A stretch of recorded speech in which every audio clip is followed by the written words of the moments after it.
What's going on, guys? Back with a new video. So we got some interesting polling information, and I know a lot of you are getting a little bit tired of it, but I do enjoy the polls. This one does show a Liberal lead, but I also have another bit of data to show you that I think may not shock all of you, but it's going to shock some of you, especially if you're on the left-wing side of things. Now, before we get into this innovative research poll, please don't forget to like and subscribe. It really helps grow the channel, and I appreciate you guys so much for doing that for me. So this is from the Real Albanian Pat. He posts this on his website, Poilievre. It's a good polling site. Go check that out. And give him a follow on X because he does a good job. And he's like 17 years old too, by the way. He's way ahead of his years, let's just say that. So this poll here shows that the Liberals have a slight lead. They've lost a little bit of support according to Innovative, but they're still at 41. The Conservatives have also dropped down to 39. But what's interesting about that is, a lot of people will say things like, oh, Pierre's lost a lot of his support, like Bonnie Critchley saying that his numbers are tanking. Well, we have Abacus data now showing his support at 41%, and then we have Innovative showing 39%. So very close. It's basically flipped around from the Abacus poll, but again, it shows that Pierre's support is still very steady, even in a Liberal honeymoon phase. That's very important. Because you got these other polls and people reporting that markcarney's approval rating is 68%, but it's not.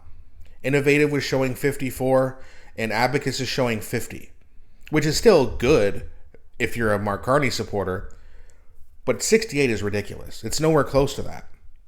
And now we have two data points saying that not only is it close, it's still within the margin of error. It's within 2 points. Now, Abacus shows the Conservatives slightly ahead. Innovative is showing the Liberals slight ahead, but that should tell you that even after markcarney won a mandate, and we're still in the honeymoon phase, Pierre has not got a chance to get a hold of markcarney yet in Parliament. I mean, verbally, of course, not physically.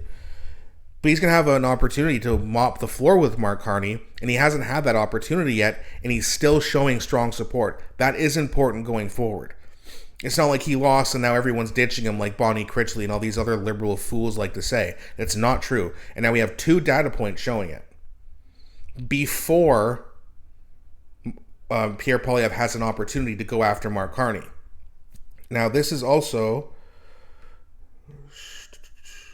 show the date here. I think this is from, so July 4th to July 28th. I don't know what took him so long to release it, but again, this is before the Air Canada fiasco. This is before markcarney dropped the retaliatory tariffs. So, I mean, it's a little bit old, and two bad things have happened under markcarney's watch since then, and it was still close even before that information came out. So it's very interesting to see what happens in September as some more polls come out, because we could be seeing a flip here pretty quickly. Now again, it's Canada. Brian Lilly says this all the time. Voters are very fickle here. He is 100% right. They'll turn on markcarney. They could turn on Pierre and go back. Like, who knows? It's very tough to say what they're going to do here in another election, which could be coming up within a year. My original prediction was 2 years after April 28th. It could be a year or just after a year. So we'll have to see here, but it shows that Pierre's support is strong. He's not making massive gains, but he just lost an election and he's still holding steady. And all these Liberal idiots saying, oh, he's done. He's going to fail his leadership review. Yeah, probably not. They know that his support is still strong amongst people who supported him in April. They still want him there. And you're having people who have buyer's remorse. As Ned Keurig, the Stony Creek MP, has been talking about, people visiting him in his constituency office saying, hey, I think I made a mistake. And how many more people over the next month or a year are going to realize the same thing? Now, this is kind of crazy. So this is from Pierre Poilievre directly, and it says, Canadians are now among the most likely people in the world to think their kids will be worse off than them. Now, he said amongst the most. They're not quite number one, but it's up there. A decade of liberal inflation, stagnation, housing hell, crime, reckless immigration has destroyed the Canadian promise. We must restore it for our kids. So, let's have a look at this here. So Canada 78% people think their kids are going to be worse off. 16% say better off. France is the only one that's worse, I believe.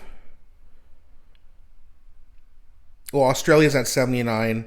20% say better off. So, I mean, we are up there in terms of the most hopeless nation for our future in the entire world. Now, US is also up there. There's a lot of Western countries, but if you look at who's doing the best, or at least has the projection of doing the best, India, 75% of parents think their kids are going to be better off than they were. Bangladesh, Indonesia, Philippines, Singapore, Thailand, all above 50% or well above 50%. But places with Western-style politics, Australia, Canada, US, France, Italy, UK, they all think things are going in the dumps. And they might be right. But oddly enough, they keep voting for it because they thought this new Liberal government... Apparently the same thing happened in Australia where the Conservative was poised to win, and then Trump this, Trump that, everything's Trump's fault, and the Liberals win again. So, again, the Conservatives need to do a better job getting people to come over to their party, but a lot of voters are just very easily tricked, and that's why I keep saying, you guys got to wake up. With all due respect, I'm trying not to be mean, I'm trying my best to be nice, but you can't keep getting duped and then not expect people to say that you're stupid. And sometimes you need to be told you're stupid in order to wake up. Now, again, I don't want to say that, but if you keep getting duped, I mean, what do you want people to tell you? Be nice. That's the only way to get people to come to your side. Well, I've been nice in the past. It hasn't worked. It's time to be honest, and even if it's brutal, stop being dumb. Stop being persuaded by this liberal government who has nothing in terms of interest for you. They have interest in themselves and their buddies, and that's it. And we got to wake up, and if we don't, things are going to get way worse, way quicker.